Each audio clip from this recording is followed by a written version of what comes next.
স্নেহের শিক্ষার্থীরা, তোমরা কেমন আছো? আশা করি সতর্কতা অবলম্বন করে বাসায় অবস্থান করছো, নিরাপদে আছো, সুস্থ আছো। বর্তমানে বৈশ্বিক মহামারী সময়ে তথা করোনাকালীন সময়ে তোমরা সতর্কতা অবলম্বন করে বাসায় অবস্থান করবে।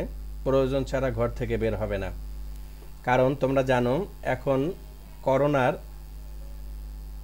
সংক্রমণের মাত্রা দিন দিন বেড়ে যাচ্ছে। অতএব এই সময়টাতে খুব বেশি প্রয়োজন ছাড়া ঘর থেকে বের না হওয়াটাই অতি উত্তম।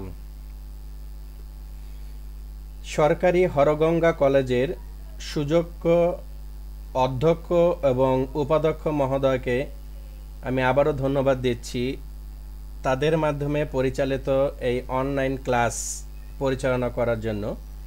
তো তোমাদেরকে এই অনলাইন ক্লাসে আবারও স্বাগতম। আমাদের আজকের আলোচনার বিষয়বস্তু লেকচার 10-এর অন্তর্গত উচ্চ মাধ্যমিক শ্রেণীর প্রথম ও দ্বিতীয় বর্ষের জীববিজ্ঞান প্রথম পত্রের অর্থাৎ উদ্ভিদ বিজ্ঞান এর তৃতীয় অধ্যায় তথা কোষ রসায়ন অধ্যায়ের ডাইস্যাকারাইড ও অলিগোস্যাকারাইড এবং অনার্স তৃতীয় বর্ষের প্ল্যান্ট বায়োকেমিস্ট্রি এবং মেটাবলিজম এই কোর্সেও আজকের আলোচনার বিষয়বস্তু কাজে লাগবে। এই কোর্সের টপিক 2 তথা কার্বোহাইড্রেটের লেকচার 3 নিয়ে আমরা আলোচনা করব। তো আলোচনাটি আশা করছি তোমরা মনোযোগ সহকারে শুনবে, সে অনুযায়ী বিষয়বস্তু বোঝার চেষ্টা করবে এবং বাসায় প্র্যাকটিস করবে। আলোচনা শেষে তোমাদের যদি কোনো প্রশ্ন থাকে তাহলে আমাকে অবশ্যই জানাবে। আমি পরবর্তী লেকচারে সেগুলো নিয়ে আলোচনা করব ও বিশ্লেষণ করব এবং বোঝানোর চেষ্টা করব। আশা করি তোমরা সেখান থেকে উপকৃত হবে। তো আজকের আলোচনায় আমি মোহাম্মদ আসাদুজ্জামান, সহকারী অধ্যাপক, উদ্ভিদ বিজ্ঞান বিভাগ, সরকারি হরগঙ্গা কলেজ, মুন্সিগঞ্জ। তো শিক্ষার্থীরা, তোমরা এখন স্লাইডে দুটি যৌগের আণবিক কাঠামো দেখছো, পাশাপাশি দুটি চিত্র। আমি প্রথমে বামের চিত্রে চলে আসি। দেখো, এক্ষেত্রে গ্লুকোজ এবং ফ্রুক্টোজ নামক দুটি যৌগ পরস্পরের সাথে একটা অক্সিজেন ব্রিজ তৈরি করে যুক্ত হয়ে একটি যৌগ তৈরি করেছে। ঠিক পাশাপাশি আমি যদি ডানের যৌগটির কথা বলি, ডানের কাঠামোর কথা বলি, তাহলে দেখো এই ক্ষেত্রে গ্যালাক্টোজ, গ্লুকোজ এবং ফ্রুক্টোজ তিনটি যৌগই পরস্পরের সাথে অক্সিজেন ব্রিজ তথা গ্লাইকোসাইডিক বন্ধনের মাধ্যমে যুক্ত হয়ে অন্য একটি যৌগ তৈরি করেছে। তাহলে তোমাদের এই কাঠামো দেখে মনে কি ধরনের বিষয়বস্তুর উদ্রেক হয়? আসলে যৌগটি বা যৌগগুলো কোন ধরনের তোমরা বলতে পারো কি? হ্যাঁ, বাম দিকের যৌগে দুটি মনোস্যাকারাইড যুক্ত হয়ে নতুন একটি যৌগ তৈরি করেছে, এটি হচ্ছে ডাইস্যাকারাইড। ঠিক একইভাবে ডান দিকে তিনটি মনোস্যাকারাইড একক যুক্ত হয়ে একটি ট্রাইস্যাকারাইড যৌগ তৈরি করেছে। আমরা যদি প্রথমটি কাঠামো ভালো করে লক্ষ্য করি তাহলে আমরা কি বুঝব? শিক্ষার্থীরা খেয়াল করে দেখো, গ্লুকোজ যৌগটি একটি হেক্সাগোনাল আকৃতির। এর কাঠামোকে বলা হয় পাইরানজ গঠন। ঠিক পাশাপাশি যে যৌগটি রয়েছে তথা ফ্রুক্টোজ, এর কিন্তু পেন্টাগোনাল শেপ, এটা হচ্ছে ফিউরানোজ কাঠামো গঠন। তাহলে গ্লুকোজের 1 নং কার্বনের OH মূলক ফ্রুক্টোজের 2 নং কার্বনের OH মূলকের সাথে একটা অক্সিজেন ব্রিজ তৈরি করেছে 1 অণু পানি অপসারণের মাধ্যমে। তাহলে এই যৌগটি হচ্ছে একটি সুক্রোজ তথা ডাইস্যাকারাইড। ঠিক একইভাবে আমরা যদি ডানের আণবিক কাঠামো খেয়াল করি তাহলে গ্লুকোজ, গ্যালাক্টোজ এবং ফ্রুক্টোজ পরস্পরের সাথে অক্সিজেন ব্রিজ দ্বারা যুক্ত হয়ে একটি ট্রাইস্যাকারাইড তৈরি করেছে, এর নাম হচ্ছে রেফিনোজ। তাহলে বিষয়বস্তু তোমাদের কাছে এখন অনেকটাই সহজ হয়ে গেল। তো আশা করি এই কাঠামো তোমরা বাড়িতে বসে ভালো করে প্র্যাকটিস করবে। শিক্ষার্থী বন্ধুরা, উপরের দুটি চিত্র দেখে আমরা কি বুঝলাম? হ্যাঁ, উপরের চিত্রে একটি ডাইস্যাকারাইড ও একটি ট্রাইস্যাকারাইড এর আণবিক গঠনের চিত্র দেওয়া হয়েছে। তোমরা বুঝতে পারছো গঠন দুটো হলো একটি সুক্রোজ, একটি রেফিনোজ। এর আণবিক গঠনের চিত্র। তাহলে আমাদের আজকের আলোচনার বিষয়বস্তু ডাইস্যাকারাইড ও অলিগোস্যাকারাইড। শিক্ষার্থী বন্ধুরা, প্রথমে আমরা চলে আসি ডাইস্যাকারাইড বলতে কি বুঝি। ডাইস্যাকারাইড, হ্যাঁ, নামেই তোমরা বুঝতে পারছো, ডাই মানে হচ্ছে দুই, স্যাকারন মানে চিনি। তাহলে দুটি মনোস্যাকারাইড একক নিয়ে গঠিত কার্বোহাইড্রেটকেই ডাইস্যাকারাইড বলে, অথবা যেসব কার্বোহাইড্রেটকে আর্দ্র বিশ্লেষণ করলে দুই অণু মনোস্যাকারাইড পাওয়া যায় তাদেরকেই ডাইস্যাকারাইড বলে, যেমন সুক্রোজ, মল্টোজ, ল্যাকটোজ, সেলুলোজ ইত্যাদি। তো তোমরা বিষয়বস্তু ভালো করে বোঝার চেষ্টা করো। প্রথমে চলে আসো সুক্রোজ, একটি ডাইস্যাকারাইড। সুক্রোজকে আর্দ্র বিশ্লেষণ করলে এক অণু গ্লুকোজ, এক অণু ফ্রুক্টোজ পাওয়া যায়, সুতরাং সুক্রোজ একটি ডাইস্যাকারাইড। সুক্রোজ উদ্ভিদের একটি উল্লেখযোগ্য ডাইস্যাকারাইড। এর আণবিক সংকেত C12H22O11। সুক্রোজকে টেবিল সুগার বা কেইন সুগার বা স্যাকারোজ বা বিট সুগারও বলে। গ্লুকোজ এবং ফ্রুক্টোজ রিডিউসিং সুগার হলেও সুক্রোজ নন রিডিউসিং সুগার। এখানে একটা বিষয়বস্তু তোমাদের সাথে আমি শেয়ার করি এবং তোমাদের বিষয়বস্তু বোঝারও দরকার, সেটা হলো রিডিউসিং সুগার বা বিজারক শর্করা বলতে আমরা কি বুঝি। মনোস্যাকারাইড যেমন গ্লুকোজ, ফ্রুক্টোজ ইত্যাদি, এদের একটি অ্যালডিহাইড এবং একটি কিটোন মূলক থাকার কারণে এরা নির্দিষ্ট কিছু রিয়েজেন্ট যেমন বেনিডিক দ্রবণ, ফেলিং দ্রবণ, টলেন বিকারক ইত্যাদির সাথে বিক্রিয়া করে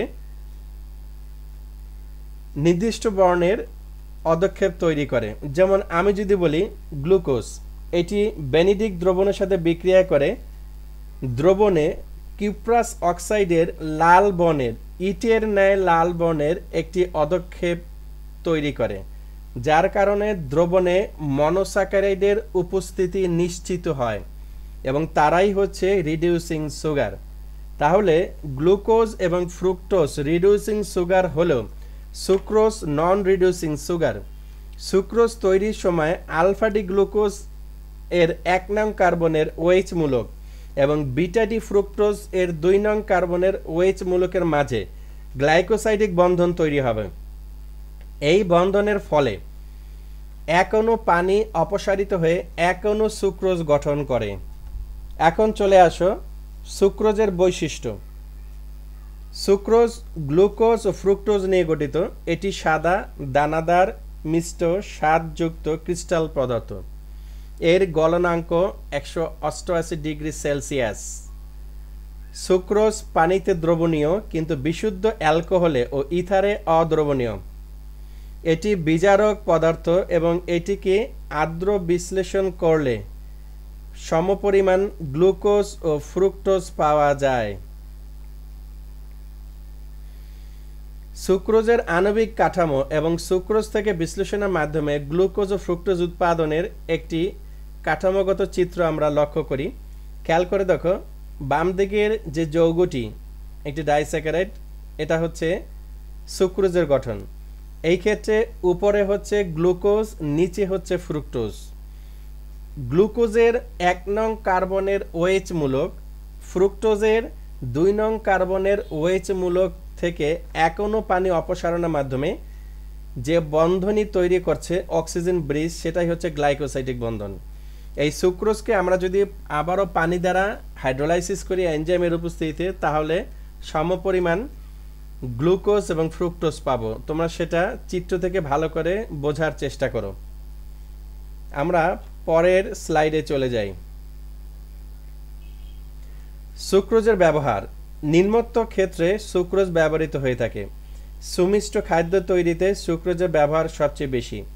অক্সালিক অ্যাসিড তৈরিতে, স্বচ্ছ সাবান তৈরিতে, শ্বসনের উপাদান হিসেবে ব্যবহৃত হয়, শক্তি উৎপন্ন করে। পলিস্যাকারাইড সৃষ্টিতেও ব্যবহৃত হয়।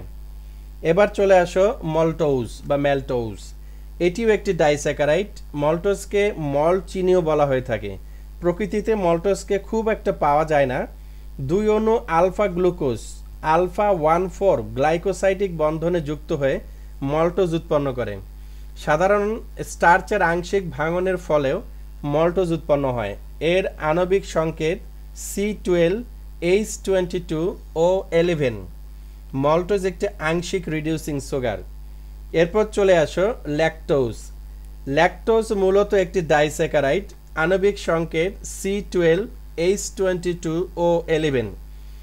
এক অণু গ্যালাক্টোজ ও এক অণু গ্লুকোজ গ্লাইকোসাইডিক বন্ধনে যুক্ত হয়ে ল্যাকটোজ গঠন করে। দুধে 2 থেকে 4% হলো ল্যাকটোজ। ল্যাকটেজ নামক এনজাইম মানুষের অন্ত্রে উৎপন্ন হয় এবং এর উপস্থিতিতে একটি গ্যালাক্টোজ ও গ্লুকোজে পরিণত হয়, যা খুব সহজে শোষিত হয়। দুগ্ধ ও দুগ্ধ জাতীয় খাবারে এটি পাওয়া যায়। ল্যাকটোজ পরিপাককারী এনজাইম ল্যাকটেজ জন্মের পর ক্ষুদ্রান্ত্রে সর্বোচ্চ পরিমাণে ক্ষরিত হয়। নিয়মিত দুগ্ধ পান না করলে এর ক্ষরণ ক্রমশ কম হতে থাকে।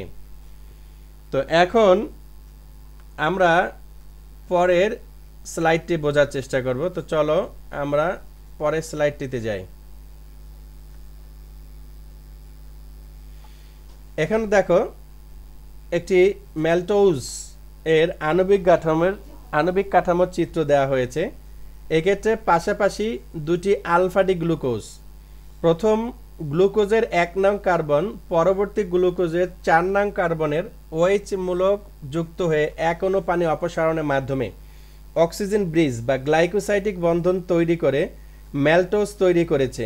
অতএব এটি একটি ডাইস্যাকারাইড। এখন চলে আসো আরেকটি উল্লেখযোগ্য ডাইস্যাকারাইড তথা সেলুবায়োজ। এটি একটি রিডিউসিং সুগার। এর আণবিক সংকেত C12H22O11। 2টি গ্লুকোজ অণু মিলে সেলুবায়োজ গঠন করে। এক্ষেত্রে একটি গ্লুকোজ অণুর 1 নং কার্বনের সাথে অপর গ্লুকোজ অণুর 4 নং কার্বনের গ্লাইকোসাইডিক বন্ধনের সৃষ্টি হয়ে একটি সেলুবায়োজ কাঠামো গঠন করে। সুতরাং সেলুবায়োজ একটি ডাইস্যাকারাইড। তোমরা নিচের যে কাঠামোটি ভালো করে লক্ষ্য করো। এক্ষেত্রে 2টি গ্লুকোজ তথা বিটা ডি গ্লুকোজ এর প্রথমটির 1 নং কার্বন পরেরটির 4 নং কার্বনের OH মূলক থেকে পানি অপসারণ করে বিটা গ্লাইকোসাইডিক বন্ডের মাধ্যমে এক অণু সেলুবায়োজ গঠন করেছে। তোমরা চিত্র থেকে সেটা স্পষ্টভাবে বুঝতে পেরেছো।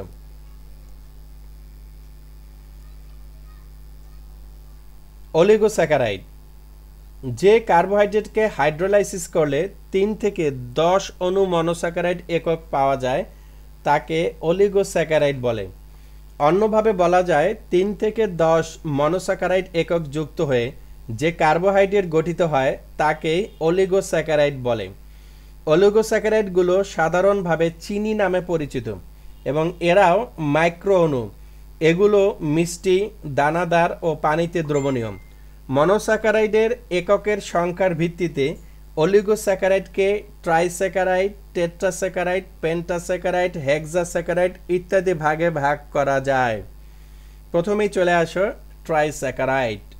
এরা 3টি মনোস্যাকারাইড একক নিয়ে গঠিত হয়, যেমন রেফিনোজ C18H32O16 যার আণবিক সংকেত। এরপরে রেবিনোজ, র্যামনোজ, মেলাটিজিটোজ ইত্যাদি। রেফিনোজকে আদ্র বিশ্লেষণ করলে 1 অণু গ্লুকোজ, 1 অণু ফ্রুক্টোজ ও 1 অণু গ্যালাক্টোজ পাওয়া যায়। এরপর চলে আসো টেট্রাস্যাকারাইড। এটি 4টি মনোস্যাকারাইড নিয়ে গঠিত, যেমন স্কারডোজ, স্ট্যাকায়োজ ইত্যাদি। বৃক্ষরাজিতে স্ট্যাকায়োজ পাওয়া যায়। এদের আণবিক সংকেত C24H42O11। স্ট্যাকায়োজকে আদ্র বিশ্লেষণ করলে 1 অণু গ্লুকোজ, 1 অণু ফ্রুক্টোজ ও 2 অণু গ্যালাক্টোজ পাওয়া যায়। এরপর চলে আসো পেন্টাস্যাকারাইড। এতে 5টি মনোস্যাকারাইড একক থাকে, যেমন ভার্বাকোজ। ভার্বাকোজকে আদ্র বিশ্লেষণ করলে 1 অণু গ্লুকোজ, 1 অণু ফ্রুক্টোজ ও ও 3 অণু গ্যালাক্টোজ পাওয়া যায়। এবার আমরা একটি অলিগোস্যাকারাইড যৌগের আণবিক কাঠামো পর্যবেক্ষণ করি। এটি একটি ট্রাইস্যাকারাইড যার নাম রেফিনোজ। এই ক্ষেত্রে 3টি মনোস্যাকারাইড তথা গ্যালাক্টোজ, গ্লুকোজ এবং ফ্রুক্টোজ পরস্পরের সাথে গ্লাইকোসাইডিক বন্ধনের মাধ্যমে যুক্ত হয়ে এক অণু রেফিনোজ গঠন করেছে। অতএব এটি একটি ট্রাইস্যাকারাইড। তো শিক্ষার্থী বন্ধুরা, আমাদের আজকের আলোচনার বিষয়বস্তু এতটুকুই থাকলো। আশা করি বিষয়বস্তু তোমাদের কাছে সহজ মনে হয়েছে, বুঝতে চেষ্টা করেছো এবং সেই অনুযায়ী বাসায় এটাকে আরও ভালো করে প্র্যাকটিস করবে। তো আমরা পরবর্তীতে এই আলোচনার ধারাবাহিকতায় একই অধ্যায় থেকে আবার নতুন কোনো বিষয়বস্তু নিয়ে হাজির হব।